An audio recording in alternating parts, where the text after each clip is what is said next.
સંતરામપુરના ગોઠીબ ગામે આવેલ વડા તળાવ ઓવરફ્લો થવાની વિગત સામે આવતા તંત્ર સાથે શિક્ષણ મંત્રી કામે લાગ્યા હતા। સંતરામપુરના ગોઠીબ ગામે તળાવ ઓવરફ્લો થતા વિગત મળતા ડોક્ટર કુંબેર ડિંડોર સ્થળ પર પહોંચ્યા હતા। ગોઠીબથી ઝાલોદ હાઈવે પાસે આવેલ તળાવ ઓવરફ્લો થઈ જતા પાણી રોડ રસ્તા ઉપર આવી ગયું હતું અને કામગીરી હાથ ધરવામાં આવી હતી।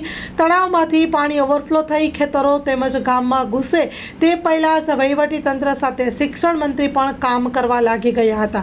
સંતરામપુરના ગોઠીબ ગામે વડા તળાવ ઓવરફ્લો થયાની વિગત મળતા જ ડોક્ટર કુબેર ડિંડોર સ્થળ પર પહોંચીને કામગીરી હાથ ધરી હતી અને લાગતા વળગતા તંત્ર અને અધિકારીઓને સૂચનાઓ આપી હતી। Story report by Dilip Chaudhary, Mahisagar.